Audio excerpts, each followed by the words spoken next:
Good evening, my name is Dova, and welcome to Walking and Talking in Video Games. Tonight we'll be walking through Ark Survival Evolved while I gently talk you to sleep, discussing whatever my ADHD brain decides it wants to think about.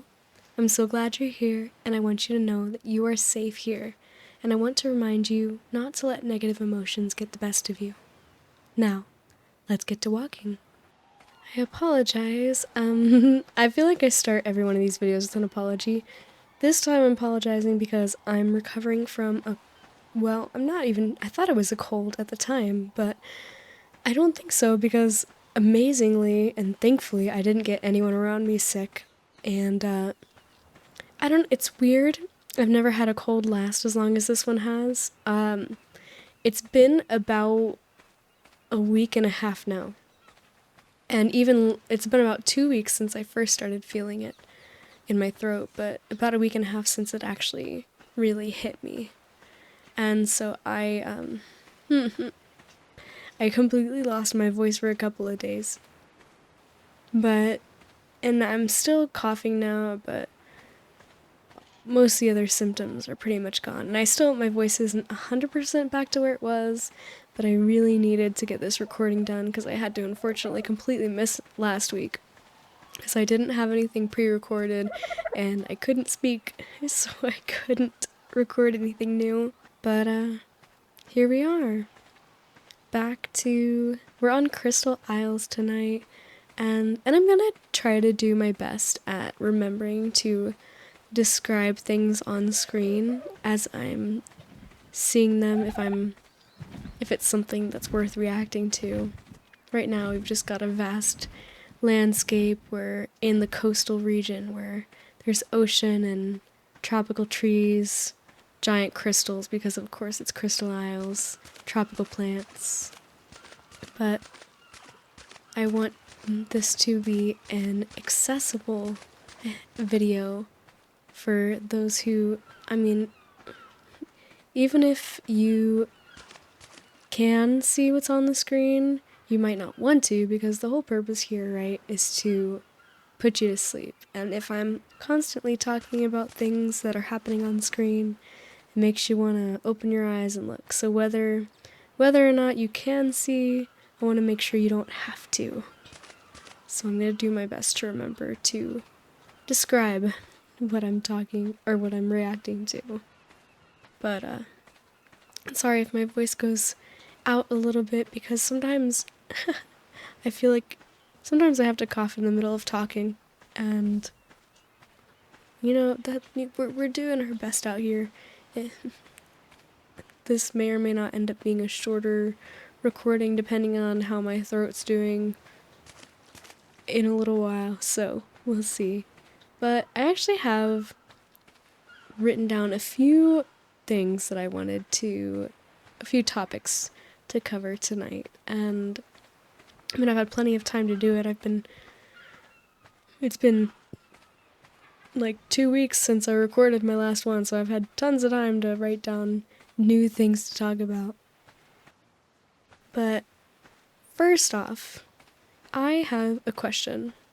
Before you fall asleep, please indulge me for a second. Do you ever wake up with a song like already playing in your head? Like, whether or not you've heard it recently, there's just a song playing in your head, as if your brain is a radio station playing the same song on repeat. I feel like that happens to me almost every day, every morning.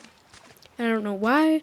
Like I said, it's not always a song that I've heard recently, so I don't know where it comes from, but it's just like playing, just music playing in my head. And it's so random, it feels like. So, is that just a me experience? I talked to a friend about it, and he said that it happens to him too, but I don't feel like I ever hear anybody talk about that.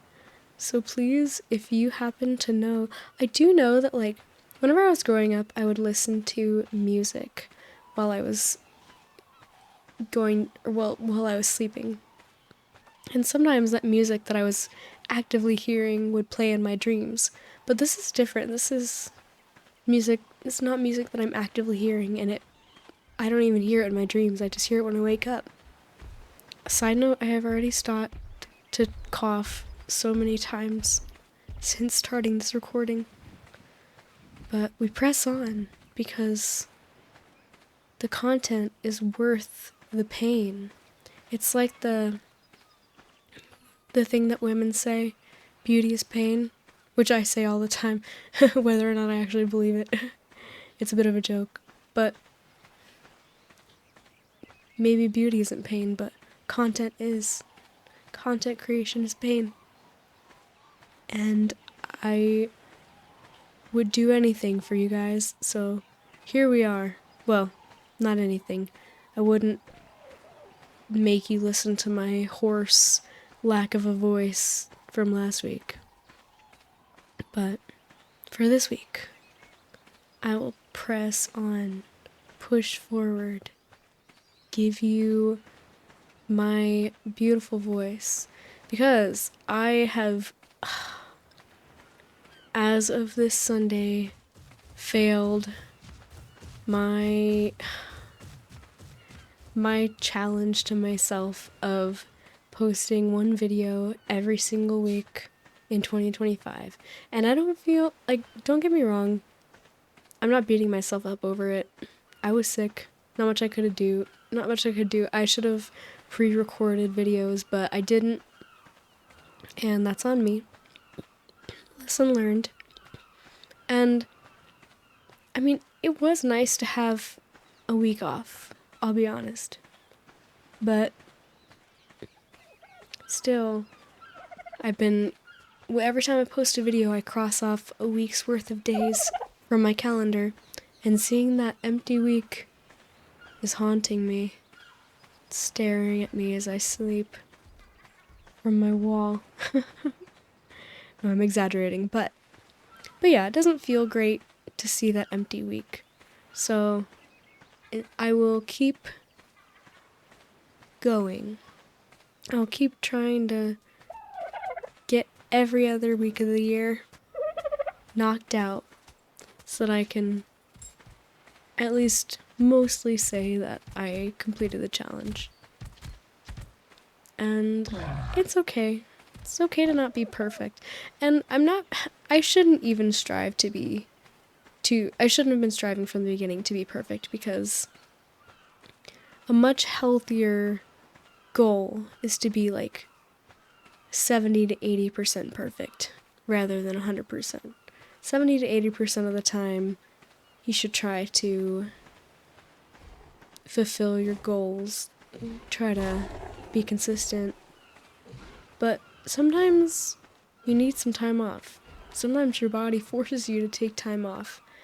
And it happens. It's not worth beating yourself up over, or getting upset, or feeling like a failure, even though I'm the one who said I failed.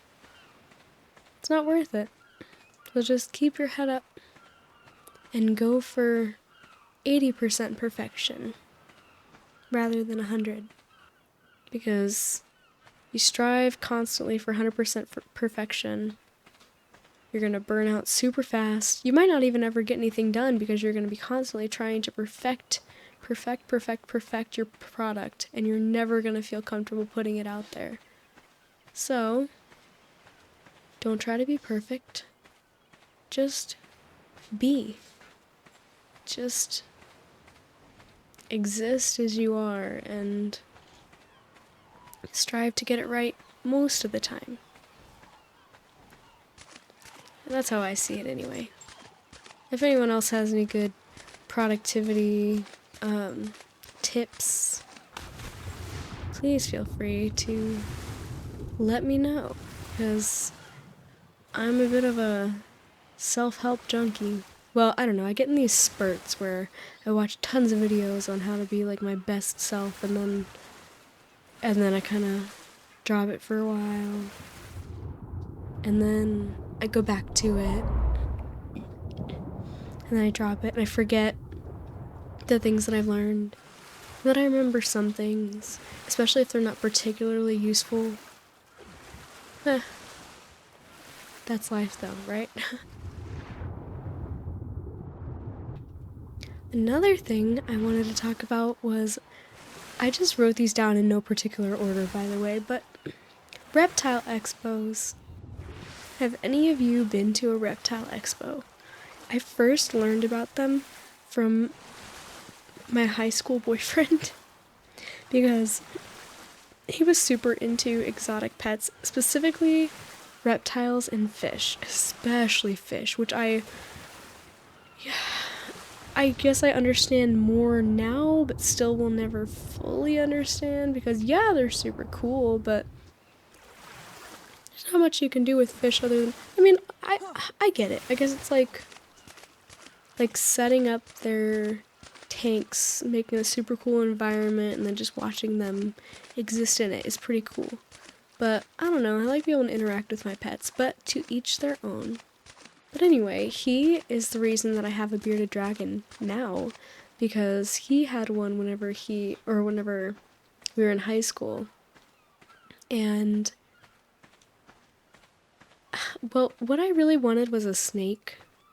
I think I've actually told this story in a previous video, but I really wanted a snake. And my dad wouldn't let me get one. So my mom and I went to the pet store one day, and we saw the bearded dragons, and I was like, oh, X's name here has a bearded dragon. And my mom and I were like playing with them through the glass, which, you know, you're not really supposed to do. And we fell in love with this little one who was super active. He was like throwing himself against the glass, and we were like, oh, he wants to come home with us. And I know that's not really what he was thinking. He was probably just stressed out. But long story short, we took the little guy home with us. And that's how I ended up with Roscoe, my pet Beardy. He's getting kind of old now. But yeah, he's still doing great.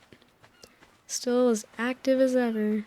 He likes to glass surf every morning, so that's fun. He actually has acrylic panels on the front instead of glass on the front of his tank, so he's scratched them all up pretty badly, but that's okay. But anyway, yeah, reptile expos are super cool. I never ended up going to one in high school, but once I went to college, I was like, I'm gonna go to a reptile expo. I'm gonna go experience this thing. Seems super cool. And so, let me think. I think my first reptile expo was in Austin, Texas. My boyfriend at the time and I took a little road trip out to Austin and to go to this reptile expo, and we stayed in a hotel so that we could go to both the Saturday and Sunday event days for the expo. It was super fun. Some vendor at the expo tried to get me to buy a Nile monitor, and I am so glad that I didn't let him talk me into it, because those things get huge, and I did not and still do not have the space for something like that. So, and I really, in my opinion, as a responsible reptile or pet salesman, like breeder, you should not try to coerce people into adopting pets. And I get it, you've got all these animals that you need to sell, it's your business, but pets are a serious decision, way more serious than people treat them like they are. It's a big commitment, and that deserves a lot of thought and care into that decision. You know, these animals can live for a long time, and they have specific needs in order to give them a good life, and a lot of places, specifically if you're renting your home, do not allow you to have giant lizards. Maybe small lizards, but giant lizards probably not. So Or I had a place try to reject me for having a snake. I think they like eventually gave in. I don't even remember why they eventually gave in, but like, and I get it, because snakes are known escape artists, but it wasn't, she's never been a problem with that. I have a secure tank, and it also came with a lock. But the way that the tank is set up, she's too big to squeeze through the doors anyway, so she's good. And every time I open the tank for cleaning or anything like that, I'm very careful. So I've never had any problems with her. She's a Brazilian rainbow boa. She's gorgeous, and she's longer than I am tall, which isn't admittedly very difficult to pull off, but that's besides the point. So anyway, Reptile Expo in Austin. Oh, and I realized that day, and every day that I've gone to an expo after that, has taught me that reptile expos are like 90% snakes. Specifically corn snakes, not coral, corn snakes and ball pythons, especially ball pythons. Oh my gosh. It's like nearly nothing but snakes at reptile expos. And then there's always like the one token crazy exotic pet. Like one time I saw a fennec fox, one time there was a river otter. I think there was an owl one time at a booth that was promoting a wildlife rescue or something like that. So that was pretty cool. But the fennec fox was actually for sale. It's like $3,000. And, oop, my bad. I accidentally just punched. But that little baby was so adorable. And man, his little face was so tempting. But a fox, even one that small, is a huge commitment. Plus $3,000 is nothing to sneeze at. So, no, I didn't even have $3,000 in my bank account, so I absolutely did not come home with a fennec fox that day.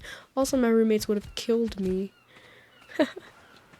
But, yeah, so, and then, of course, you got your bearded dragons at those things too, chameleons, other types of various lizards, crocodile geckos, crested geckos, of course, and leopard geckos. Those are all very popular. Not the crocodile geckos, those aren't as popular, but the others, yes. And tokay geckos, your day geckos, lots of geckos. Let me think. What else was there? It really is just mostly snakes. And you know what? The day that I got my Brazilian rainbow boa, I think I got super lucky because I had never seen one at an expo before. And then I went to NARBC Dallas, which stands for North American Reptile Breeders Conference. And NARBC Tinley Park is the biggest reptile expo in the United States. But the Dallas one is not nearly as big, but still cool. So I went there. And I kept asking the booths if they had a Brazilian rainbow boa. And finally, someone pointed me to this one specific booth. I went up to talk to them. They didn't even have her on display. They just had her, like, under the table. And I asked, and they were like, yeah, we do have one. Just one. She was already an adult. She wasn't a baby. And they hadn't priced her. They hadn't put her in a display it's a container, display container. It's basically just like a clear plastic tub, but they hadn't put her on display, hadn't priced her. So, like, right there in front of me, after I asked about her, they put her in a tub, priced her, and then put her on the table. So, like, whenever I said I was gonna have to think about it. And so, of course, that puts the pressure on, like, oh, what if somebody else sees her and wants her, which I'm sure is what they were trying to do.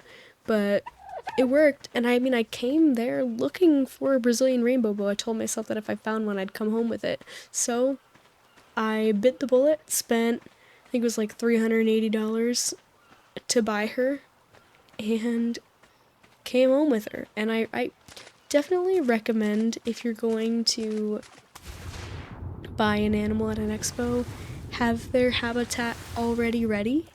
I did not, because I was dumb. I mean, it didn't take that long to get together, and I already had some experience with setting up a reptile habitat, but of course my experience was with a desert reptile, my bearded dragon, not a tropical reptile.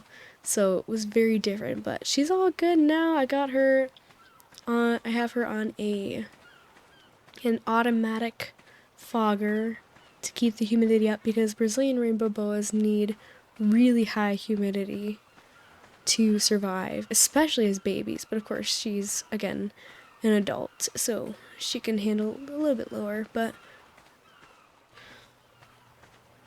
still gotta keep it, monitor it very closely, because, all you have to do is open up the doors of the habitat, and all that humidity will start to leak out, so.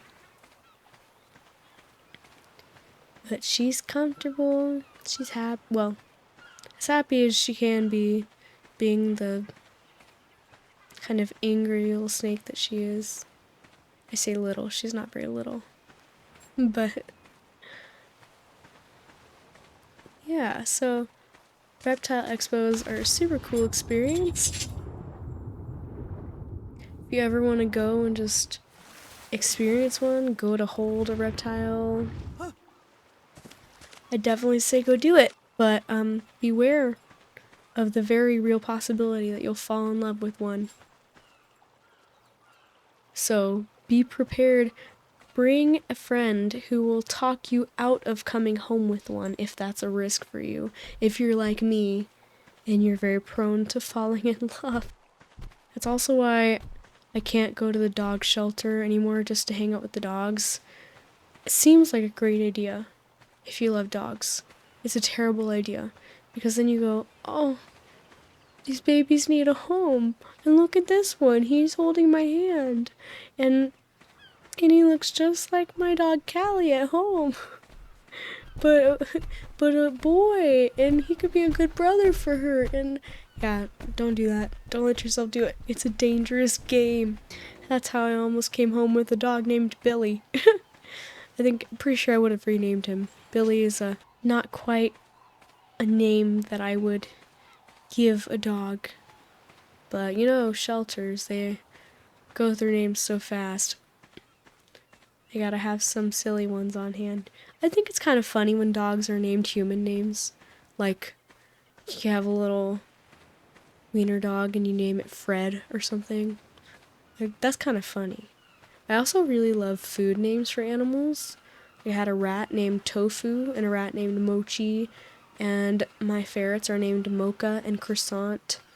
And I like to name my dinos in Ark after food. Every time I start a new game in Ark, I love taming raptors, and I like to give them a different theme every time.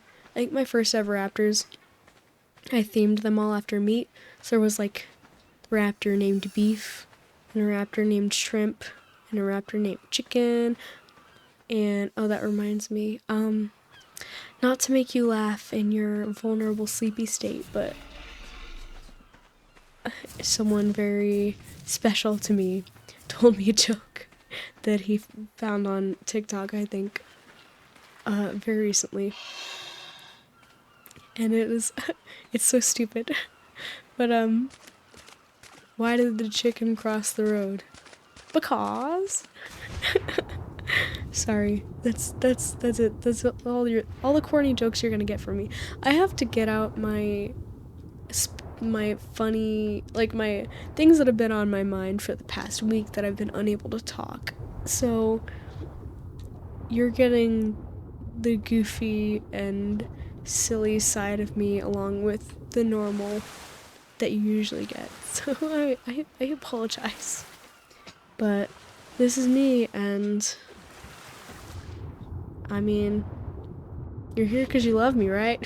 I apologize also if you've heard any dog noises in the background, because I have 3 dogs in this room, and they will not sit still. I was hoping they'd be napping during this. But evidently, my soothing voice cannot put them to sleep. So, best of luck to you, I guess. I don't know, they just have their own little things going on.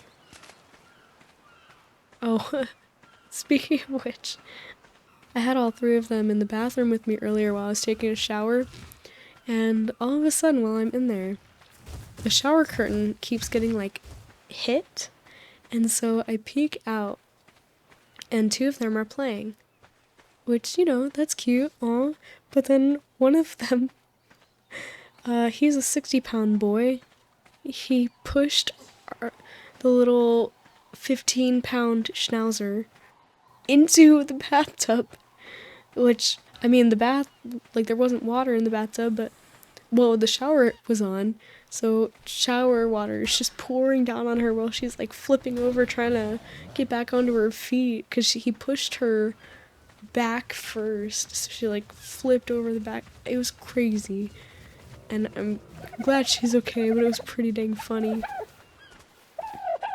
She's all good, just a little wet. Well, I think she's pretty dry now, but that was like an hour ago.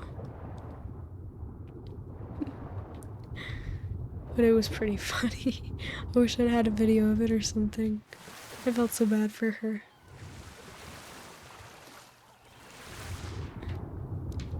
But yeah, so never... If you love dogs, if you fall in love with animals easily, beware of going to animal expos, shelters, etc. It is too hard to walk away. Oh, I also went to a parrot show, a parrot expo. That was super cool. So it was super loud though. If you have any kind of noise sensitivity, bring earplugs. I'm not gonna say don't go, but just bring earplugs. Because parrots are extremely loud creatures. Which is why I particularly am fond of African greys and green-cheeked conures, because while they're not silent, not by a long shot, they are among the known to be quieter species of parrot. Breeds of parrot? Species? I don't know. Types? And plus, of course, all parrots are super smart, so... they're amazing animals, amazing creatures. Owning one would be super cool, but I don't think I have what it takes. I don't think I have the patience, or definitely at this point in my life, I do not have the time to devote to owning a parrot. But going to that parrot show was really cool, and there were some really fun birds in there, like dancing and waving, and there was this one macaw that just kept like staring at people and waving as they walked by with his little foot, and then he would like put it down and like pick it up and wave it again, like even at the same person if they were just standing there. He was so cute. But then I think it was the Quakers were like extremely loud, and of course the cockatoos also extremely loud. Macaws very loud, but nearly as bad. Maybe it wasn't the Quakers, maybe it was the Indian ringnecks. I feel like it was the Quakers, actually. I don't know. Long story short, parrots are loud. Very, very loud. But super cool. Actually, conventions in general are just so much fun. Gathering a ton of people with an interest in one particular thing is so cool. And you get like take anime conventions.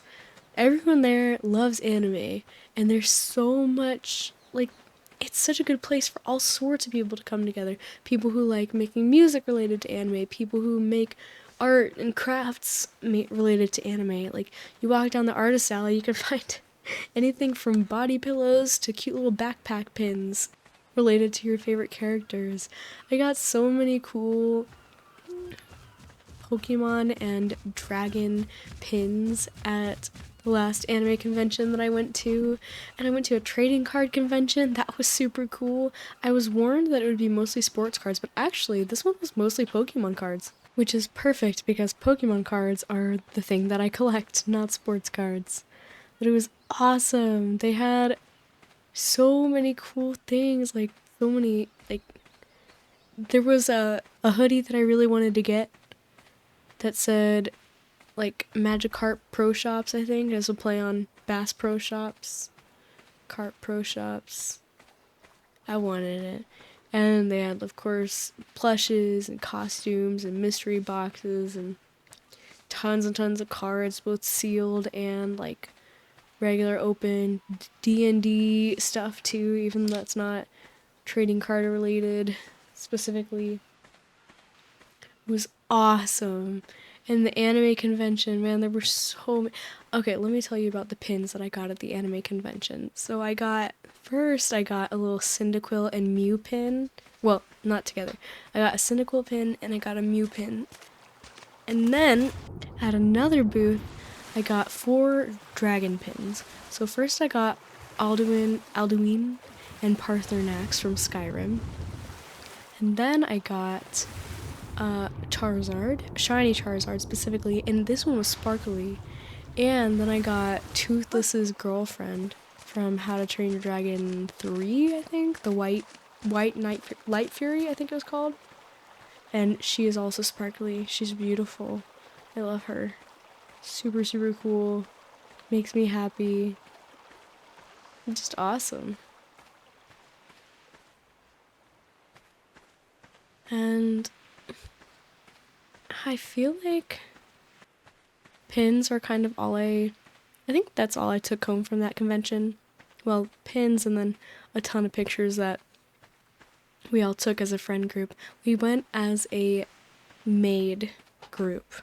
So basically the goal was just to be the convention's largest group of maids, like people in maid costumes. And I really didn't want to spend $50 on a maid costume. So I got the like $15 one, which is lower quality and much less poofy and frilly and a little more intended for, well, anyway, but I wanted to spice it up because I wanted to be like an animal themed maid, like, you know, like Miss Kobayashi's Dragon Maid kind of thing. So, and I being a dragon maid was a little hard to find parts for, but what I did do was ordered pieces to make myself like a deer maid. So and this sounds super weird if you're not into this kind of world, but I got deer ears and deer antlers and a deer tail. And then it also came with some like cute little, like a necklace and stuff like that, and like wristbands. But here's the thing, first of all, my antlers kept falling. Like, they were on a headband, but then they just broke off. Like, one broke off first, and then the other one broke off. So I was a one-eared deer for a while. And then halfway through the convention, the other one just broke off. So I was like, okay, whatever, I'm a doe. That makes more sense anyway. I'm a girl. But, so, just a couple of days before this convention, I was moving away from the town that I lived in. But the town that I lived in had a couple of tattoo shops that did $5 piercings on specific days. Like, one of them did Wednesdays. And so I was like, well, I don't know if I'll be able to find the $5 piercing deal again anytime soon. So what I'm going to do is just get as many piercings as possible and before I move. So I went, and I promise I'm not kidding or exaggerating when I say that I got 10 piercings.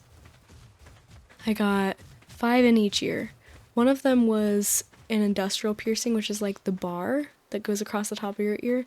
So that was technically 2 piercings in one. So that one I ended up with 4 pieces of jewelry, but 5 holes in my ear, 5 new holes. Plus the industrial bar is a larger piercing than the others, so that one was definitely the most miserable. And definitely caused the most problems as well, because back to the convention, like I said, that happened days before, just a couple of days before. And also, I was like, I stayed conscious throughout that whole process of getting all those piercings, but I was definitely dazed and confused by the end of it.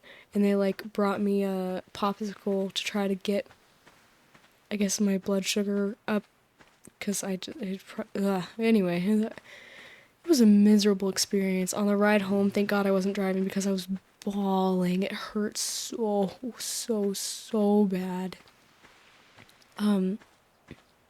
But yeah, so at the convention, my ears were still like frequently bleeding, but the industrial one was causing the most problems.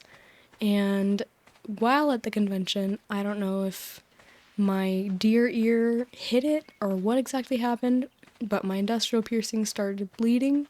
Sorry if this is graphic and gross. But all over that white deer ear and my hair. So I was an absolute mess, and they took me to the medical area, and the guy was like cleaning it, but he was kind of rough and it hurt so bad, but I didn't say anything because I didn't want to cause any problems. It was just a mess of an experience, but super fun again. Very, very crowded because it was in Houston, and I mean, Houston's full of people. So, oh, and also the trading card convention that I went to, also in Houston, shared a convention center with the International Quilt Festival, which felt so random. And apparently the Quilt Festival was more important because out of the 4 convention halls that the center had, one was dedicated to the trading card expo, and the other 3 were dedicated to the quilt expo, to the quilt festival. So good for those quilters. It was just felt so random and funny. My friends that I went with and I got a kick out of that. Also, quick anecdote, but on the way to the convention, we stopped at Taco Cabana for breakfast, and I wanted lunch, and it was like 11 or so they were still serving breakfast, but just starting to serve lunch, and so I had asked at the drive-thru window if I could have lunch, like if they were serving lunch, and the lady did not understand what I was trying to say, so I say, "Are you serving lunch? Can I have lunch?" And she goes, "Huh?" And I said, "Lunch. Are you serving lunch right now?" And she goes, "Can you repeat that one more time?"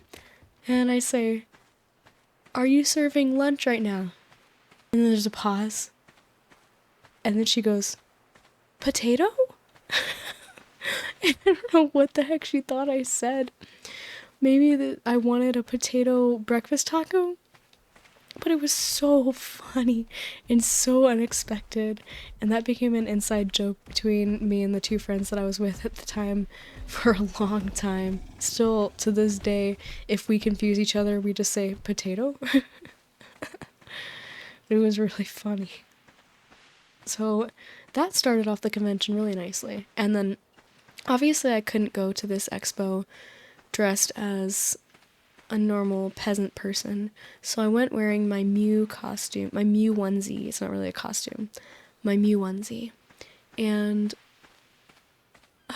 this girl in the bathroom, I know my audience for these videos is 95% male or something like that, so I may be wasting time by telling these little bits of the story, but it just made me so happy.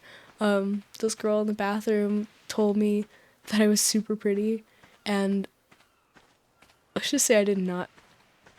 My hair was like super short, and I didn't feel like I looked super pretty. Oh, I am stuck between these rocks. What the heck?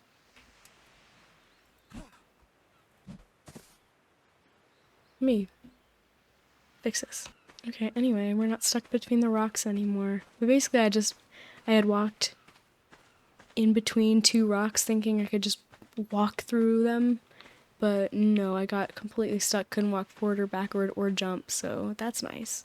But we're free now. But anyway, yeah, so this girl in the bathroom told me I was super pretty, and that made my whole entire day.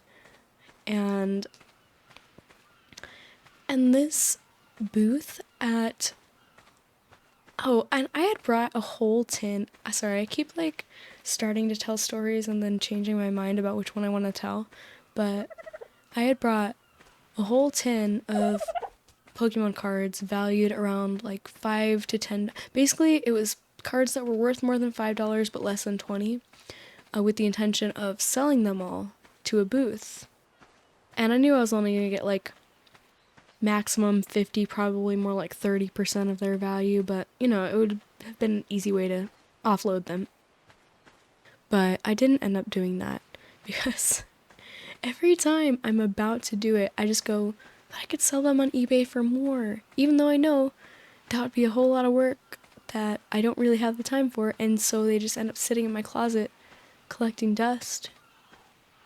And I really just need to take them to a card shop and bite the bullet on the lost profit. But whatever. So I didn't sell my cards. But yeah, so there was this booth that had giant cards that were like a prop that you could take pictures with, that had a cutout in the picture portion, and like the portion where you'd normally see the creature in the Pokemon card, so that you could just put your face in there and then like you're the creature. And I don't know if I'm making any sense, but the name, like the Pokemon name for the cards, said troglodyte, and I don't really know what that means. If any, I could probably just Google it, but I don't know if it's a specific reference or not. So if anyone knows why the cards would say that, please enlighten me.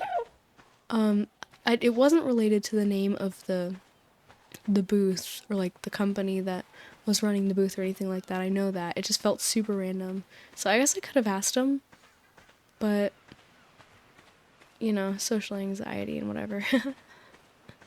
But it was super fun, really cool experience. I'd love to go again. Conventions are such a weird thing for me to enjoy because I hate crowds. But having a crowd of people that just all love the same thing and we're all coming together in our love for that thing is so cool. Also, Steve Aoki had a concert at that convention, and I had no idea who he was at the time. But now I know he's the DJ who throws cake into the crowd. And if you don't know who he is, that sounds super weird, and it kind of is. And I don't. But he didn't throw cake into the crowd on that day, if I remember right. Like, we were watching and waiting, but it didn't happen.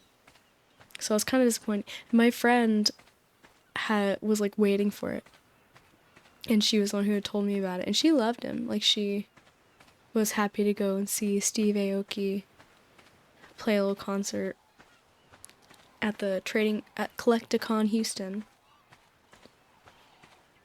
But alas, no. I just no cake, but that just reminded me of a Spanish word I recently learned. I don't even know if I should say it, because it's not appropriate. But basically means don't mess with me. The word or the phrase, I guess. And my I've had, because I live in a city now where people speak Spanish at a much higher density, is that the right word? Frequency? There are a lot more Spanish speakers in the city that I currently live in than where I grew up. So they've been trying to teach me things, and I recently learned, I learned, obviously, well, not obviously, but of course I knew ¿Cómo está? And bien, or ¿Cómo estás? ¿Cómo estás more formal? I don't know. But ¿Cómo estás? And bien. And then I thought that the response for that was just like ¿y tú? Like, and you? How are you? I'm good. And you? But there's a more formal response where you say usted. And that's basically just like a way that you say it with more respect. So to people who aren't just like a casual friend, I guess. And I guess correct me if I'm wrong, but I feel to try to make sense of things like that, I try to think of English equivalents. And so my best like guess is that the English equivalent for like E2, which is the casual version, the English equivalent is like and you, which I mean that's pretty clear, like that's literally what it is. But to say oh stay, maybe like and how are you, like I'm doing well, how are you, because you wouldn't really phrase it that formally with just a friend in English, you know. So that's just my best guess at like how that kind of translates. But if anyone has a better explanation, please let me know. I'm very, very, very far from understanding Spanish very well. So I am more than open to helpful information. And man, learning a language is so overwhelming. I get overwhelmed very easily when I try to learn anything new, which is not a fun trait to have. But I like downloaded Duolingo, and this is not the first time I've tried to learn Spanish through Duolingo. I always just like get bored of it, but I'm really trying to give it a good effort, sort of, because I'm tired of people having to translate for me and not being able to speak a language that is so much more common around here. Well, it's not that I'm tired of people having to translate for me, I just feel bad. But yeah, I would like to be able to speak the language. And I know I'm very far from achieving that, but so I've learned a couple of new Spanish words, but I don't know, it just feels like I feel like I can't even trust Duolingo, because it's kind of like when you learn Spanish in school, it's teaching you like the formal way of saying things versus like the way that people actually say things. Like for example, Duolingo taught me that to ask someone if they speak English, you say, "Tú hablas español." And that's like saying, I mean, tú means you, hablas means speak. Wait, no, sorry. If you want to speak, oh my goodness. If you want to ask someone if they speak English, you say inglés, not, I'm already confusing myself. But yeah, tú hablas inglés. But my friend, who is fluent in, who grew up speaking Spanish and actually only recently learned English, told me that really what people say is just habla inglés. Like a much more, like it's kind of weird to say tú hablas inglés. And I think, I don't remember if there's an S at the end of hablas. I remember like the casual way there's not an S, but I feel like the way that Duolingo taught me there is an S. I don't know. But I could also be just remembering it totally wrong. So I always feel super self-conscious whenever I'm trying to use another language, because I feel like I'm gonna get laughed at for making mistakes. Obviously that's part of the process. That's part of the learning process, and you just have to get used to stuff like that. And I mean, whenever my friend who just recently learned English makes mistakes, I mean, I kind of laugh, but not like in a mean way at all, just in like it's kind of silly to hear that. I don't know if I laugh. I laugh at him because I love him. But I don't know, I just feel super, whenever it's me, I feel really self-conscious about making a fool of myself. And I know I need to not care so much. But geez, these are so bright. I'm looking at the ground right now, or the rocks in front of me, and they're glowing even though I don't have my gamma turned up super high. Okay, well, I turned it down to 1. Oh, you know what? I had it at 2, and I feel like that's still a little... No, isn't 2 the default? I don't know. Oh well. But anyway, I just turned it down to 1, and it's a lot easier to see now. And I'm walking through this beautiful forest of palm trees. There's flowers and smaller plants around and crystals, walking toward this giant crystal formation. But yeah, so just in general, I really need to stop caring so much about what people think of me. It's just a bit difficult. I've always been a people pleaser, and that is something I've gotten much better about in recent years. I'm proud of myself for that. But I don't know, it's human to care about being laughed at. You know, it's not weird to care about something like that.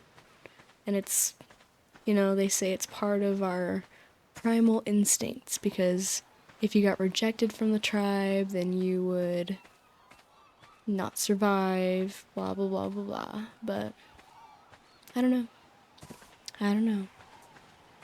All I know is being laughed at doesn't feel great, even if it's in good faith, good spirits. Yeah, I need to just get over myself, because life's about making mistakes.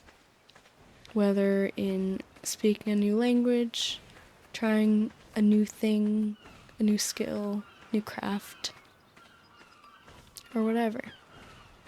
Making mistakes is part of the process. It's most of the process. You don't learn unless you make mistakes. I'm sounding super cheesy right now, but I don't know, maybe I'm trying to convince myself. But yeah, how did I get to here from talking about conventions? I don't even remember. But there's so many other conventions I would like to try. Like, I'd like to go to a tattoo convention, though I don't think I would get a tattoo at a convention. Not that I wouldn't.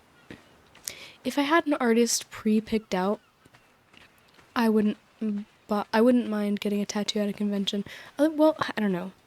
It just seems very overwhelming. Like, you're already dealing with pain, like your body reacts to that pain, and then having all this light and noise and people around you seems like it would make the experience a lot more difficult to bear.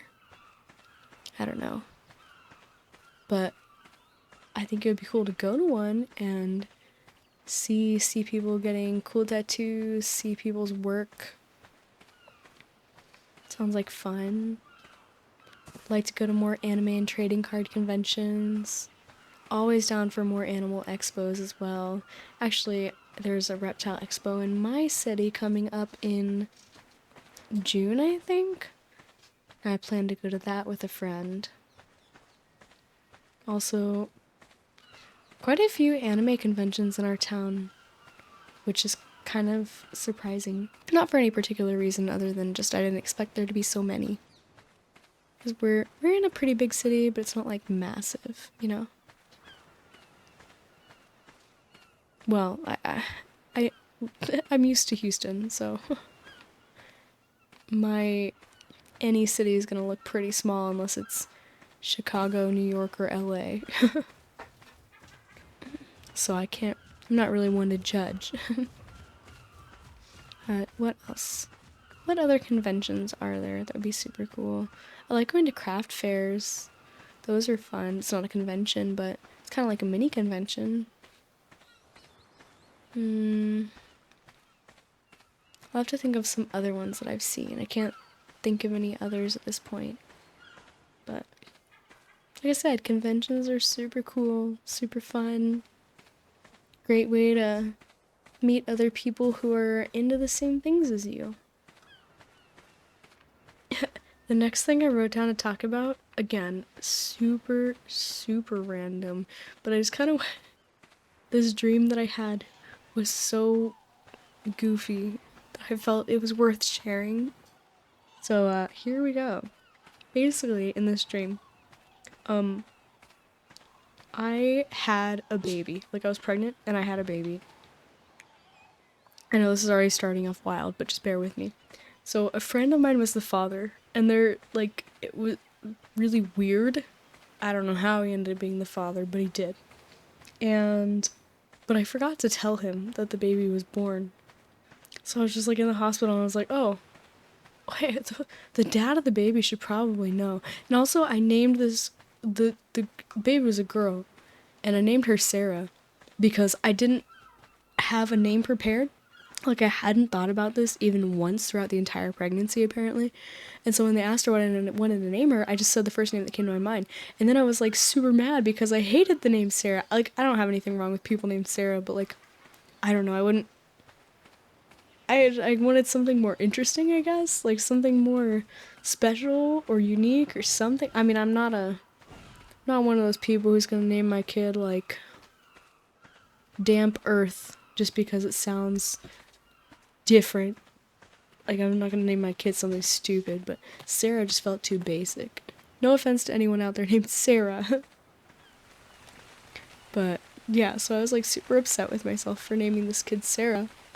But then I called the dad, and he wanted to name the kid after his grandma or something, but the name was even worse. I don't remember what it was, probably like an Edith or Ethel or something, and I hated that even more.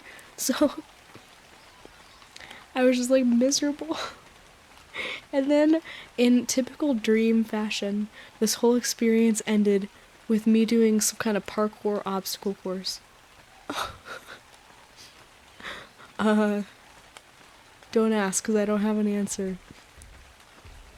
But dreams, am I right? They're the weirdest little things. How do our brains come up with these things? Like, they just decide to put crazy stuff together. What's the point of dreams? Like, I'm asking more in a scientific way. Like, in a spiritual way, there are plenty of answers to that question. But, like, in a scientific way, what is the purpose? Why do we dream? Why did we evolve to do that? Why do, like, all creatures, or maybe not all, but many creatures do that? Like, my dog will dream, and she'll be, like, drinking water in her dream or something, making suckling sounds or licking, and then her feet will be kicking. And my brother's dog, whenever he dreams, oh my gosh, he is loud. He's a loud sleeper. He'll, like, bark and whine in his dreams, and he snores really loud too. Why do we dream? Why do creatures dream? Humans, dogs, cats, everything. Or not, maybe not everything. I don't know. Why do creatures dream? What is the evolutionary purpose? I have to feel like this is a question that I've ever asked before. But it's a good question, I feel like. I don't know. Completely off topic.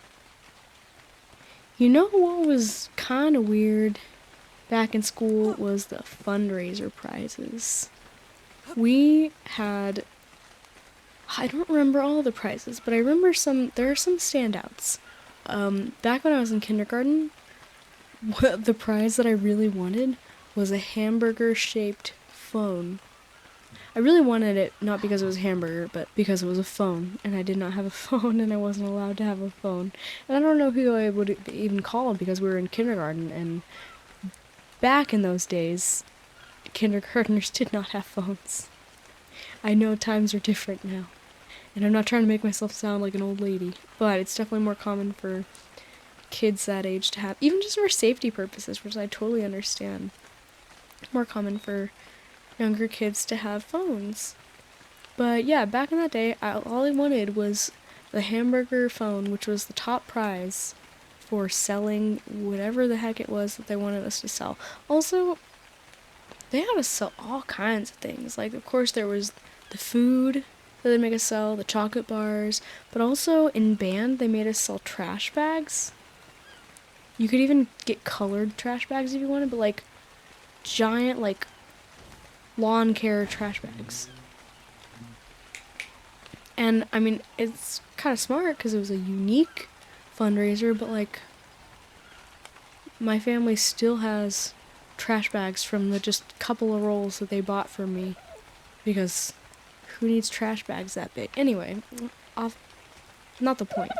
But raffle tickets I feel were a pretty good thing to sell because raffle tickets are always, people love a good gamble, you know? So raffle tickets are a pretty good sell. But yeah, also in middle school, one of the fundraisers that we did, they would give out rubber ducks that were in different like shapes or like, you know, dressed as different things. Like one of the ones that I had was a glow-in-the-dark witch. And I don't know why these things were so fun to collect, but they were so fun to collect. These dumb little rubber ducks. And then you would like, they'd be like on a lanyard for some reason, so you could just wear your ducks proudly around the school. And I guess that was that was the point, to be an incentive. You see your friends wearing these ducks and you're like, I want to be cool too. So we just gave out all these little rubber ducks. And then another one from middle school was the kid who sold the most of whatever we were selling at that time. It's like a school-wide fundraiser. Like once you got to high school, they didn't really do school-wide fundraisers anymore, just like club fundraisers. Like you'd sell things for band or FFA, or well, I would because I was in both those, and then or theater, choir, whatever. So, but in middle school, the top prize for the kid who sold the most of whatever this fundraiser was also one of the prizes for this was like getting into an exclusive party, which felt like, looking back on that now, feels kind of, I don't know, it's like kind of a good incentive, but at the same time, if you didn't sell anything and you weren't able to get into the party, it feels kind of scummy. But whenever I said party just now, my dog tilted her head and looked at me. And she wants to go to a party. But anyway, so yeah, so the top prize, back to the point, was so weird. Basically, they would give you, so in middle school they knew kids don't want toys anymore. All they want is money. They want cash. So the top prize was that they would give you an amount of cash equal to the number that would pop up when you stepped on a scale, which that sounds super bad. And it kind of maybe is, but like they would let you like wear a backpack full of weights or whatever you wanted to try to do to get the number higher. So if you could carry multiple 50-pound weights onto the scale with you, then you were welcome to do it. But yeah, the kid who won, he was a little on the heftier side, so we had that going for him.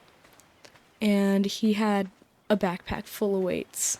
I don't remember how much he walked away with, but it's just kind of a crazy, like, thing to give a payout to a kid based on how much he weighs.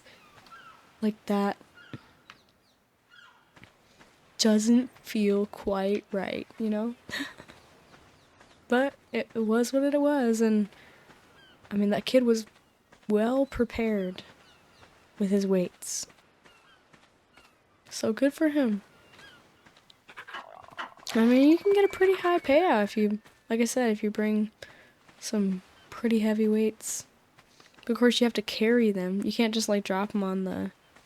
And you had to carry them from home. So, and you could borrow textbooks and stuff, but really textbooks are heavy, but not that heavy. Like, if you really think about it. So, he had to carry those weights all the way from home. Carry them around. Yeah, I don't know. I was a very tiny middle schooler, so I wouldn't have been able to get very far if I had won the top prize. And I don't think I would have had it in me to carry weights from home. So probably better that somebody more dedicated than me won. Also, because he was more dedicated is probably why he won. So, again, good for him. Happy for him. So, please, if you have any, like, weird fundraiser prizes from your school days, I would love to hear about them. I think that the hamburger phone is my favorite weird prize because it's just so out there, but also kind of practical. Yeah, I'd love to hear about more weird prizes that came from... Oh, one of them from kindergarten was this... So you know those little toys that you can throw it? It's like a sticky ball. You throw it at the wall, and it, like, flattens. And then it, like, slowly comes back together and falls off the wall. There were these ones where it was a white ball shaped like an egg. And then when you threw it at the wall, it, like, since it flattened and splattered, it revealed that there was a little yolk colored shaped sphere on the inside. So basically it looked like you took an egg and then when you threw it at the wall, it like turned into a scrambled egg, or into like a sunny side up egg. And I wanted that so badly because it was so cool. It was like magic to me at 5 years old, and I don't think that I was able to get it, sadly. And you know what? I still think that it's pretty cool. It was a pretty clever idea. I've seen similar in my older life, except for the one that I saw whenever I was older was the egg was clear with a yellow yolk, and that's kind of lame. Like, then you can see exactly what's gonna happen, you know? But I don't know. It was just like a whimsical little thing. Oh, along the lines of whimsical little things, silly bands. Remember those? Collecting those felt so fun. You were so cool if you had tons of silly bands on your arm. And there was this restaurant that we would go to sometimes, and they had like a claw machine, but inside the little pods in the claw machine there were silly bands. And so like we would spend tons of money trying to get the silly bands, and like not tons of money because my mom wouldn't give me that much. She would just give me like a few quarters. And I kept trying to get those stupid little silly bands. And I remember going to Florida to visit my cousin, and she was showing me all hers, and I had wished that I had brought mine so that we could trade. And there were like rare silly bands too. There were silly bands where you could not tell what the heck they were supposed to be because they were so weirdly shaped. And they were just the coolest thing ever. Like, whoever invented those was smart. And they were even so big, so popular, that this emergency room near where I lived made their own that were shaped like Band-Aids and the little emergency room plus symbol, or like the first aid plus symbol. And there was one that was shaped like the letters ER. And they were just giving out their own little silly bands in their little shapes. Like, what a wild cultural trends are so interesting. They're so nostalgic too, because they really only last for a short time, but then things like that just get so big. kind of amazing. Like, stuff like that is pretty cool to me. Oh, and I remember I used to collect Belisara cards, which, uh, my male audience probably won't know what those are, but it was basically my personal precursor into collecting Pokemon cards, because these were like horse cards, and I wasn't like a horse girl, but man, I loved these horse cards, and I'd pull a rare one, a hollow one. But the cool things about these were you could play with them online, kind of like Webkins, those little stuffed animals that you could like have in a virtual world. You could like play with your little pets, your little Webkins stuffed animals in the virtual world, and I had Webkins. Of course I had Webkins. And just about every other version of plush with an online persona that you could think of that like they invented. Like there were these ones that I can't remember the name, but it was something like Star or something. I don't know, like some little celestial name, but and there were like little pet shop plushes that were the same concept. There were just tons. But yeah, Belisara cards. You could, the horses that you got, they had codes at the bottom, and you could play with them on the website. Unfortunately, the website is down today. Not today. Is down these days. It's no longer up and running. But it was so cool having my horses in, especially like my rare horses, my super cool ones with the hollow cards, and I, the only one, a lot of them were named after like Greek goddesses, or like not just Greek, but like gods and goddesses and stuff. And one specific one that I had that I remember, its name was Nike, but this is before I knew of like the Nike shoe slash clothing brand. I just thought its name was Nike, and I also think that's like the European way of pronouncing Nike, but yeah, these were the coolest little cards. But then my friend, who I would see every week because our parents would watch American Idol together, she had some Pokemon cards. She was cool. She was like cheerleader popular girl, but also she was like a nerd. Like she had the Super Mario Bros. Games, and she collected Pokemon cards, and really she was like the kind of person that I look back and I was like, man, like I'm surprised she wasn't more of a role model for me, because like totally the person that I wanted to be was like someone that everyone loved, but was like made collecting Pokemon cards and being into video games cool.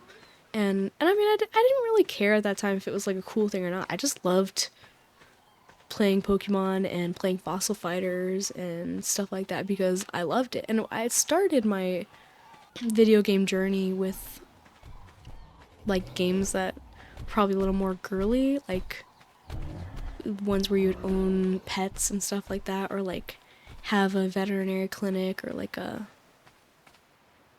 there was like a horse game that I played. I know I said I wasn't a horse girl, but there was one horse game that I played. And then just kind of ventured into playing Pokemon and Fossil Fighters and stuff like that. But yeah, so this friend had some Pokemon cards and she had given me a couple. And we had this like economics fair sort of thing in 5th grade, I think, where we basically made crafts and then like sold them, had like a giant market and sold them to each other for fake money, like money that we had earned by being good throughout the year and stuff like that. So we were like in teams, I think, to sell these, but like, or no, maybe it was individual. One of the kids, his product was just that he took Pokemon cards and changed the numbers to make them way more powerful, like changed it to have like 10,000 HP instead of 100, or that it's attacked at like 25,000 damage, you know? So that was his whole thing. So I like he was my crush in elementary school, so I bought one of his cards just to make him happy. But I keep pulling out my map, by the way, because I'm trying not to. I've been walking in circles around the tropical area, and I'm trying not to do that. I don't know why I keep walking in circles. But yeah, so I specifically remember one time I had like 2 Pokemon cards on top of my giant pile of Belisara cards. Because Belisara cards were really easy to collect because, unlike Pokemon card packs, which were $5 a pack, Belisara cards were $1 a pack. So, like, every time I got my allowance, I would just stock up on Belisara cards. These little, dumb little horse cards. And collect whatever rare ones I could. And so a friend of mine, I think it was that friend, saw that I had like a Gengar on top of a pile of Belisara cards. She was like, "Whoa, you have so many Pokemon cards. That's awesome." I was like, "Oh, no. No, I don't." But at some point after that, I ended up getting super into collecting Pokemon cards, and I most definitely have tons, way too many Pokemon cards now. I need to figure out what to do with my bulk. Like a good... I'd love to repurpose them into something else via, like, crafting. I've done that a little bit with a project that I was working on with energy cards and, like, doing a Pokemon silhouette on top of them. But I've got tons of bulk, like, monster cards. Like, cards that have the creatures, the Pokemon on them. So, well, I've got bulk of, like, everything. So I need to figure out a good idea. I would love to just give them... I do like giving them out at Halloween, but now Pokemon has Halloween packs, so it doesn't feel as special. But,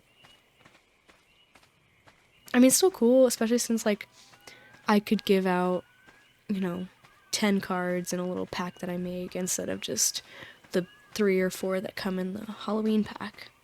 But, yeah, but the problem with that is that nobody trick-or-treats anymore, it seems. Like, the past couple Halloweens that I've tried to, like, give out candy and cards to trick-or-treaters, they just have not existed. They've not come to our door or anything. And I don't know what's going on, but it seems that that's a universal experience. Like, I saw somebody on the internet talking about it, and my coworkers and adult friends have said the same thing. The trick-or-treaters just seem to be like a species that's going extinct. So, I don't know what happened to all the trick-or-treaters. Well, I guess part of it is that people are having less kids, but I don't know. I feel like that's kind of a more recent development, so I don't know. I'm definitely not saying that having less kids is a bad thing. Definitely not saying that, but I do miss the trick-or-treaters. Whoa, I just fell through the floor a little bit.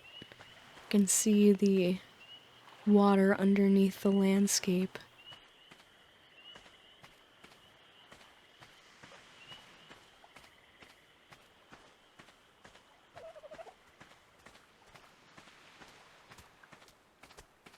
This is such a beautiful map. There's crystals everywhere. It's so vibrant and colorful, and I really wish I could record it in higher graphics. My birthday's coming up. Maybe that's what I should ask for my birthday, is a better graphics card. I don't know. It's too expensive. Probably just have to save up. Let me turn the gamma up a little bit. There. That's significantly brighter. I just changed it from 1 to 2, but it's much easier to see now. We should head toward the volcano, maybe. On the bright side, I have made it quite a while without my throat killing me, so whenever I lost my voice the other day, it was after I had recorded an hour worth of voice notes for my best friend, so... And yeah, she's a talker just like I am, so we have no problem recording long voice notes for each other. This is a little off topic, but sometimes I wonder if I get too vulnerable in these. Obviously, vulnerability is a good thing in a situation like this, because it helps build trust, and it shows you who I really am so that you can either choose to come or go, to my videos, my channel, because you like me or dislike me for who I really am. And I feel like it helps build a more real audience, an audience of people who can relate with me and appreciate me for the fact that I'm just open. And I don't like trying to mask my personality or hide things. And whenever I think of things, I just kind of just want to say them. And I don't want to try to hide things because I'm worried of how they'll be perceived. However, sometimes I worry that I'm going to end up saying something that is like I absolutely should not say. Like either it's too much information or it's like could expose me for something. Like if I, oh my gosh, the landscape is tripping out. It was like the rocks are changing shape constantly, very rapidly. I've never seen that happen. Yeah, or that'll like expose where I live on accident or something like that. And I might have already given out enough information to deduce that. I don't know. Over the course of these many videos, I kind of forget the things that I say. Or that I'll like reveal someone's name or something. I'll tell a story about someone that that should have been a secret. I don't know. I'm just like worried something like that's gonna happen. And obviously, I just need to keep being careful. I don't want it to feel like I'm trying to hide anything, but obviously, at the end of the day, I have to protect myself and the people around me. But, and then like, also whenever I get too deep about my like existential crises, then I feel like I worry people, and then people in the comments try to comfort me, but like genuinely, I'm good. I'm doing okay. I'm doing perfectly fine.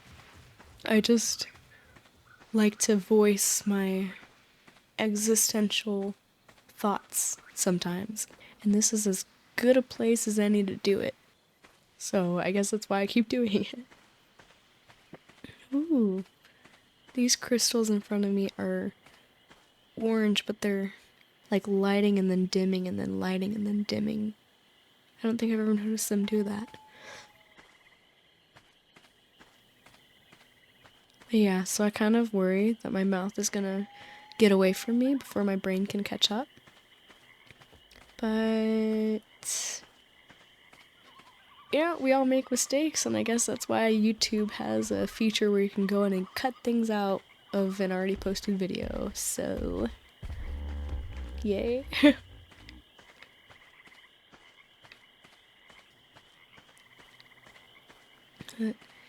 I think it's about time that I get to the questions. I have 2 questions to answer today. They're not super duper deep, but I do enjoy them. They're interesting. So let me pull up the first one while I let you look at the landscape, the ocean in front of us, the islands, the purple crystals, volcano in the background. So Blade S 2003 said, watching from Australia, want to get your thoughts on our accent. I think the Australian accent is super cool. I find it very fun and more. This might be slightly offensive, but I find it more interesting than the British accent. I don't know why. I don't know. It feels more like rough and like interesting. I don't know. I don't know how to explain it, but I love the Australian accent. I have a female friend who is Australian, and her voice is just like, oh, amazing.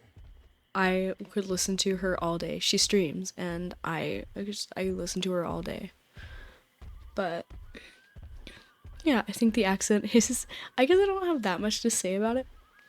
I just think it's really interesting and cool, and I used to love like imitating it as a kid. And I don't know, sometimes I still do accents for fun like that, but nowadays I get a little more worried I'm going to offend someone or do it badly and get laughed at. But I think, yeah, I think it's a really good one. And if I could like choose to have any other accent than the one I currently have, I'd probably pick Australian. I'd say it's definitely my favorite. And then from Snoop Bryan, would you rather be a dragon or own a dragon? That is kind of a tough question. Pretend for a moment that answering this won't make me sound like a scaly. I think that. So, obviously, whether you were a dragon or just owned a dragon, theoretically, you could ride on it and have the ability to fly. Either way. So, but I think there's just something different about being able to control that flight. Like it's you. Well, I don't. I have never been able to fly. I've never had wings or anything like that. I've never been able to control my flight through the air. I've ridden on planes and whatever, but I've gone skydiving, but I think it would be, well, I don't know.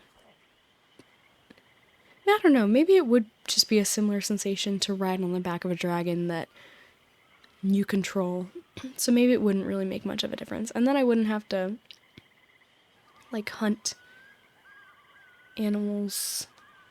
Although, but if I owned a dragon, imagine if it was like the dragons from Game of Thrones, where they have to eat, like, tons of sheep, goats, whatever, every day. Can you imagine how expensive it would get to feed a dragon?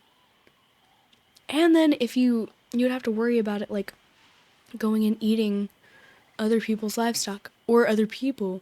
So I don't know, maybe being a dragon would be better, and then you don't have to worry about stuff like that because you are in control. Or you're the dragon and you don't care. I don't know.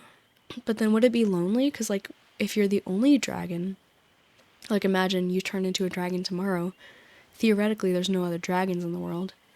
So would life then be lonely? I think that being able to be a human who can turn into a dragon would be my ideal choice. Although having a pet dragon would be so cool because, like, imagine the bonding.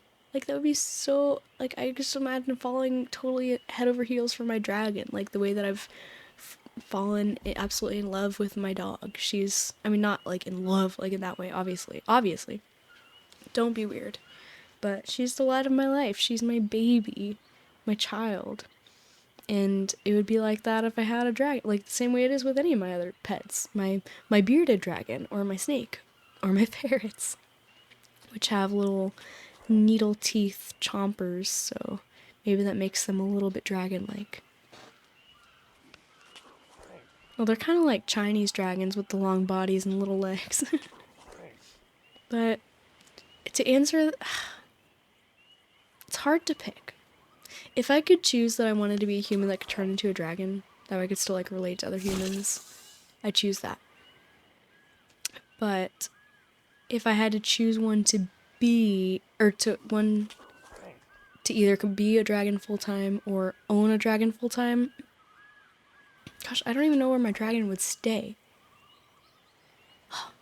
But I guess I'd choose to own one because it just seems like life would be really isolating otherwise. But but maybe the one that I owned, life would be isolating for if it didn't have. I guess that depends on the intelligence level. Because, like, the smarter an animal gets, the more it realizes things like that. Like, this human is not the same as me. I want to experience things, creatures that are the same as me. But I don't know, maybe if I was all that the dragon ever knew, maybe it would see me as part of its flock? Herd? Whatever a group of dragons is called. Is a group of dragons called an arson? Because I feel like that's a pretty good name. Kind of like the way that a group of crows is called a murder. A group of ferrets is called a business, by the way, if you didn't know. And a group of rats is called a mischief. I love learning about the names of groups of animals. A lot of them have such funny names. Oh yeah, that wraps it up for the questions, so let's get back to random things that come to my mind. Speaking of dragons, I used to be pretty big on reading. I am not anymore. Nowadays I can't find a book that holds my attention, but maybe my ADHD has gotten worse, I don't know. But it used to be that in both elementary school and middle school, the only books I would read were books that involved dragons, or books that my mom recommended to me, like some of the young adult really good books like Hunger Games, Percy Jackson, Divergent, etc. But yeah, otherwise, if I found a book on my own, it was about a dragon. It's because I was looking for books about dragons. So I read tons and tons of books that... And I never read the Wings of Fire series, which I think was a pretty popular book series about dragons that came... Maybe it was like a little bit after my time, I'm not really sure. But... And again, I feel like I'm making myself sound old. I'm not that old, but... I don't know, I feel like those became popular maybe a little bit after I'd kind of grown out of that phase of reading a bunch of dragon books, but there were some really interesting ones. There was this series that everyone was reading at the time where it was about this lady that made like clay dragons, but they would come to life, and there was this like guy that moved in to be a tenant in a free room that she had in her house, and so he like discovered this whole living clay dragon thing that was going on in her house, and she had made him his own personal soulmate dragon or whatever, and I don't know, there were so many things that I just remember like random details from the books but not the main plot lines. Like I remember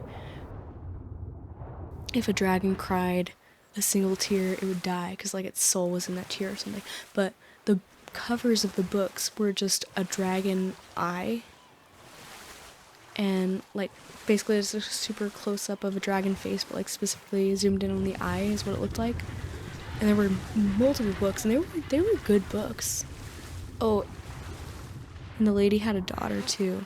I don't know if anyone remembers what that series is called.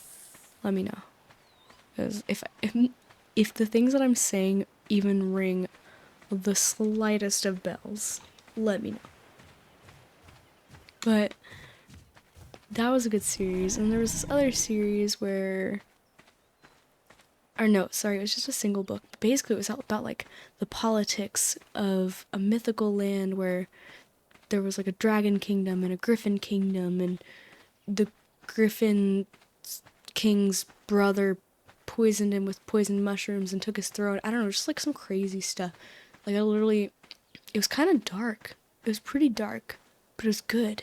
And the griffin poison mushroom thing is like the only thing that really stuck with me from that book. I don't know, but I do remember it being pretty good aside from being dark. Also around that time in my life, I learned that reading in the car makes you super car sick. I was like, I don't know, car sickness for me was kind of weird because it would happen to me consistently in the same cars, but I don't know why. With my parents' old Corolla, I figured it was the smell. But then also, the new car smell makes me car sick. And I used to love the new car smell, but yeah, for some reason now it makes me car sick. So, okay, I guess it is smells. I don't know. The Corolla, though, just smelled like, I guess, baby spilling a bunch of things in the car because we had that car since I was a baby. So whenever I'd complain about it stinking, my parents would say that it was my fault. which I mean, kind of rude. It's not like I knew what I was doing at the time. But yeah, so anyway, books. I feel like I just can't get into most books these days. I did read the Fourth Wing series, which is about War College for Dragon Riders, because of course it is.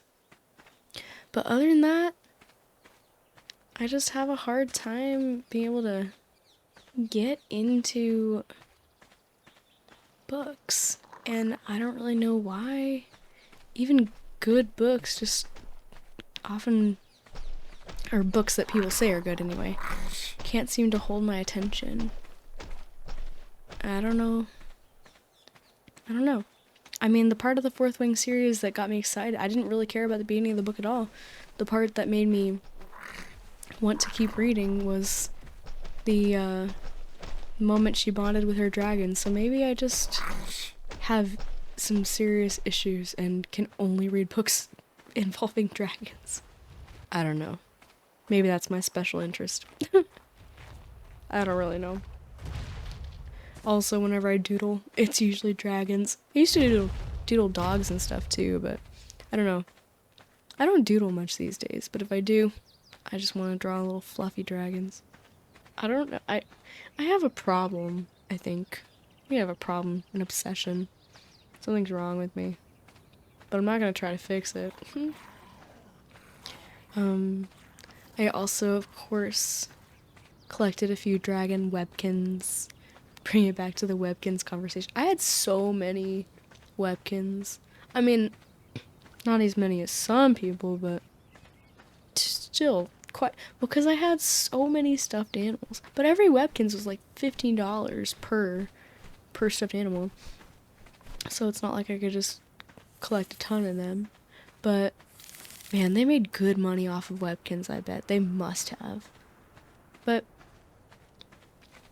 I had so many stuffed animals on my bed, and I always felt so bad getting rid of them because I felt like they had personalities and feelings, and because they had little animal faces, right? And so anytime I just couldn't get rid of them. And I had a full-size bed, like a double bed, where half of it was me and then half of it was all the stuffed animals that would fit on my bed, and the rest of them were under my bed. I had a sort of like a bunk bed, loft bed thing, but it was pretty interesting. So it's like there's this little room made out of wood, but then there's a bed on top of it. So like the room underneath is like all closed in, but then on one side there's also a desk area that I called the little room inside my secret hideout, and I stored all my excess stuffed animals in there that wouldn't fit on my bed. And then there was a desk on the side where I would keep just a bunch of little things that I had, like, that were really special to me. There was an additional part to the desk that you could like pull out and use, but then like push back in and put it away. Oh my gosh, there's a bunch of bugs over here. There's like a little caved in area of the land, and there's just tons of ants and one dung beetle. And then a gallimimus that's stuck in the cacti. Interesting. So, but there was a second bed. There was a twin-size bed that was basically, the mattress was like hidden in a drawer, and you would pull out the drawer if you would want to use the bottom mattress, which I feel like the only time I really used the bottom mattress was whenever I built a fort of blankets around it. So that was fun. Now my brother has the bed, and he switches between sleeping on top and on bottom. But he wishes that he had just like a regular queen size bed or something for the space, and I totally get it. So, but at the time, whenever he took my bed, he was like 12, and of course he wanted the cool bed that I'd grown up with, because it was awesome.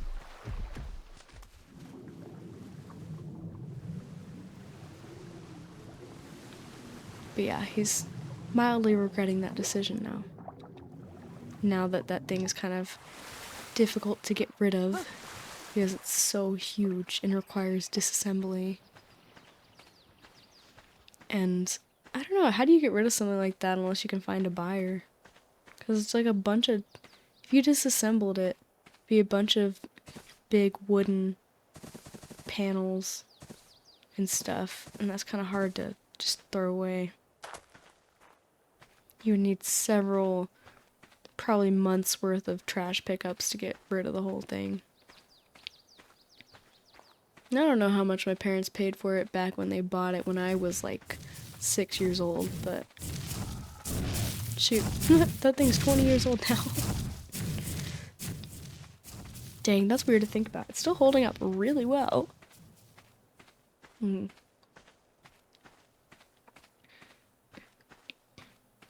My room at the time too was pink, and I don't remember asking for my room to be pink, but my mom swore that I did, and I don't know, maybe I did, but I do remember my parents designing like a unicorn mural that they were going to paint on the wall, and for some reason they never did, which is fine, but the design that they came up with was pretty dang cool. For my brother's room though, they made it pretty awesome. He was super into cars and planes and trains and whatever, you know, little boy stuff at the time. He's still into cars now, not so much the other stuff, but they made his room look like a little city. Or like a little, I don't know, they painted like mountains around it and the sky. They put a bunch of, like painted the ceiling blue and put a bunch of clouds in different shapes. And they painted roads and put little like Cars the movie like stickers so it looked like the cars were driving on the roads, and just a bunch of super cool stuff. They did an awesome job in his room, and I can definitely see where I get my artsy crafty artsy fartsiness from, definitely from both of my parents.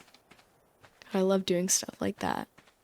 Whenever I used to be in a like small group at church back when I was in high school, and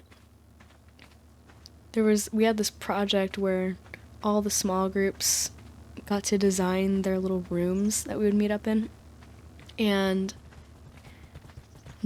I had come up with an idea for our room where we would paint like a giant tree going up the wall and like over the ceiling and stuff, and it came out super cool. I really liked the way that it came out. I had designed it in my sketchbook and stuff. I would always bring my sketchbook to church because basically during the waiting period where we would like hang out and just wait for the sermon to start, we had these game rooms where, and they were honestly really cool. Like somebody would always bring donuts every week, and there were video games that you could play. Like there were Wii's, multiple Wii's and stuff like that, and like Xboxes, and there was like foosball and pool, I think, and just a bunch of cool stuff. But I was afraid of people, so all I would do was bring my sketchbook and just draw, just doodle while I was waiting for church to start. And I spent a lot of my time doodling, drawing back in those days. I came out with some stuff that I was pretty proud of every once in a while, but it was the worst whenever people would ask me to see what I was drawing. I was like, no, this is personal. You can't see it. Just because I'm doing it in public doesn't mean it's for public view. Also, my throat is starting to get pretty dry, so I'll probably have to wrap up the recording. Although we've almost already made it 2 hours, so things worked out. But yeah, so it was so frustrating when people would ask to see what I was drawing. And I get it, because, I mean, I think that, like, especially in adults' eyes, they want the opportunity to make the kid feel good. So they want to, like, ask them what they're drawing and then go, oh, that's so good. But the kid, if the kid is like me, just wants to draw in peace, just make their art, and art's personal. It's a very personal thing. A sketchbook is almost like a diary. Like, it doesn't exactly tell a story in the same way that a traditional diary would, but it still tells a story. Like, the art that I would make when I was deep in the pits of my depression was different from the art that I would make when I was really into some new fandom or something, and or whenever I was playing Pokemon Alpha Sapphire and I would make art inspired by like the creepy, I don't know, it was like creepy, was it radio tower? I don't know. Something. Or the sketch that I made of my pig snuggling her boyfriend back whenever I was in 9th grade. My pig had a boyfriend. They were adorable. They were in pens next to each other, and we became friends with the people who were raising her boyfriend. My pig's name was Dottie. The boyfriend's name was Curtis. Curtis had... So, for those pigs, they tag their ears. Where, like, they put a number tag in their ear for identification purposes. And that tag stays in their ear their whole life, like an earring. But they had tagged Curtis's ear in a way that blocked one of his veins. So his ear, like, swelled up and got super infected and ultimately ended up having to be amputated. So, Big Curtis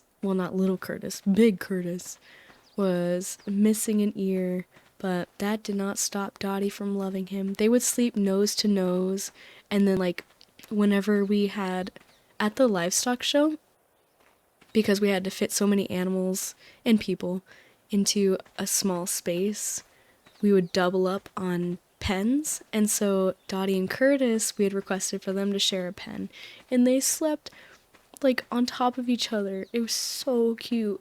Like, Curtis would lay down, and then Dottie would come up to him and lean against him, just, like, plop on top of him. So cute. So, I took a picture of that, and then drew it in my sketchbook, and sent it to Curtis's dad, because our little kids were just so happy together. So, different periods in my life inspired different sketches in my sketchbook. So it was like a diary, and I had art in there that I wasn't very proud of, or art that was very personal and related to, like, my sadness, or even if I was, like, into some, like, weird fandom that I was nervous to tell people about. And that's why you should not go through someone's sketchbook. You don't know what you're gonna find, and they might be very angry at you for it. But, all that to say,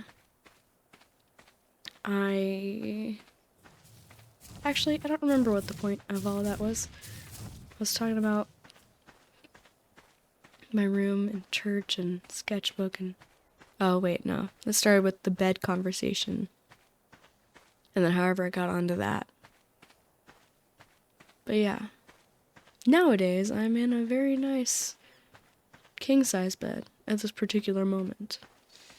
But... you know, we'll see how that progresses depending on where I end up and how much space there is. But very, very, very happy to have the space now, especially since I share it with my dog every night. And she can sometimes be... well, she's not actually very much of a space hog. She and I used to share a twin-size bed, and that was crazy, but we pulled it off.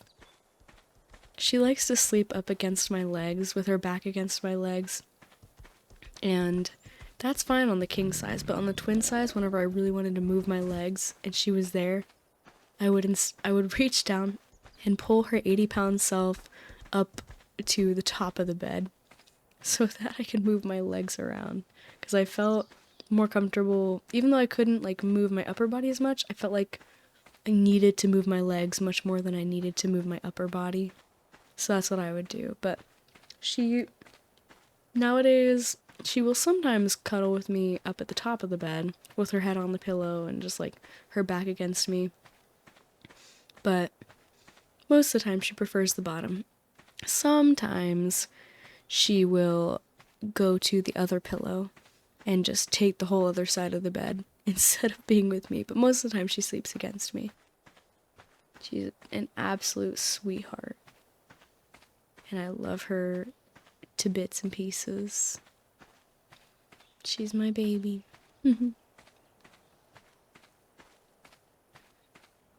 She's already 6 years old, which I cannot believe. 6.5, actually. And it's a reminder that time really flies.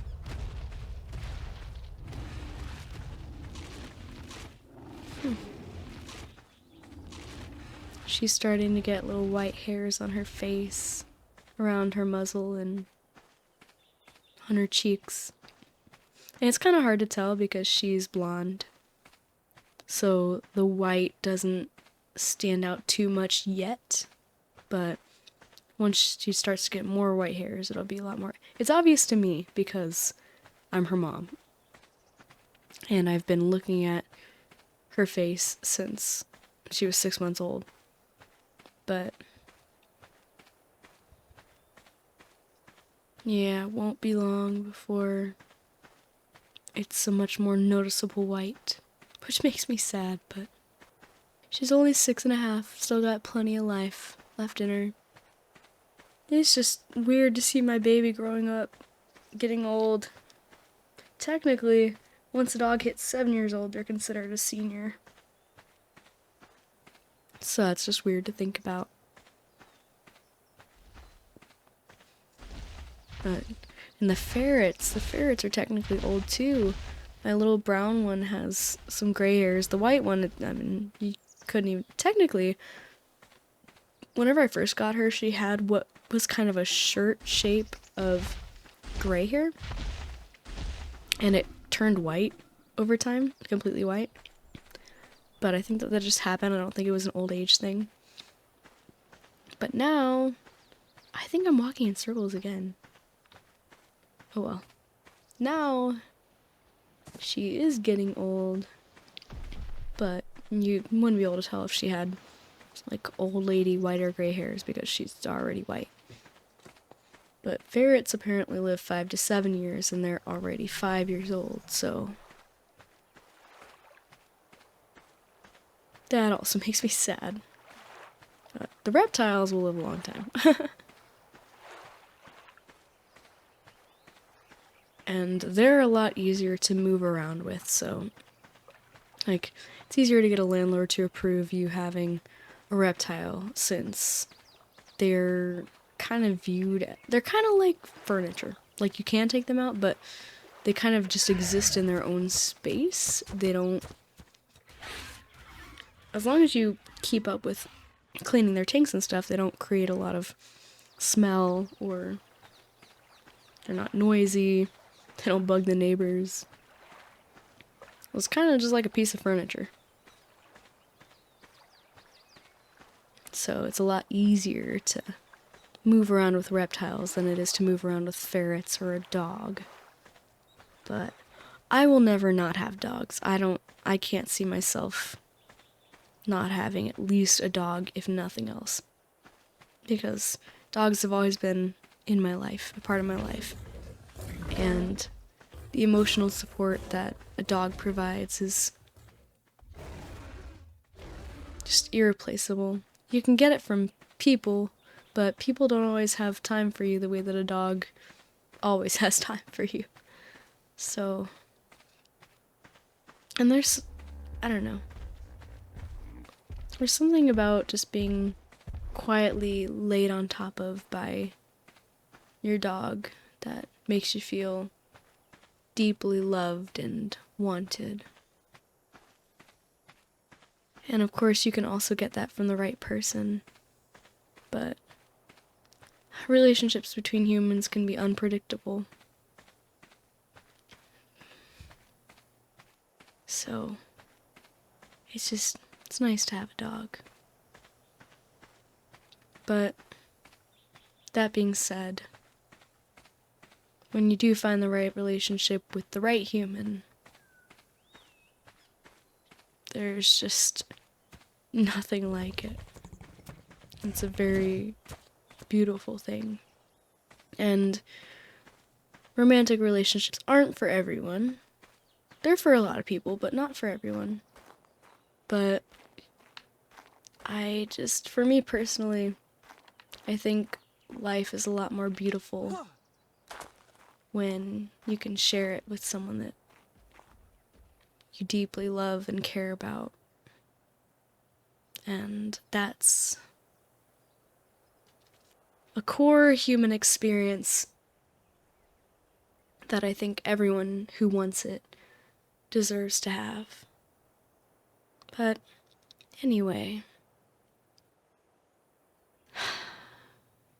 this is a good place to wrap up. This has been a really nice first video back since I had to take a week off for being sick. And while I have coughed and cleared my throat, etc. a lot during this video, and hopefully I was able to cut it all out of the final product, it was absolutely worth it.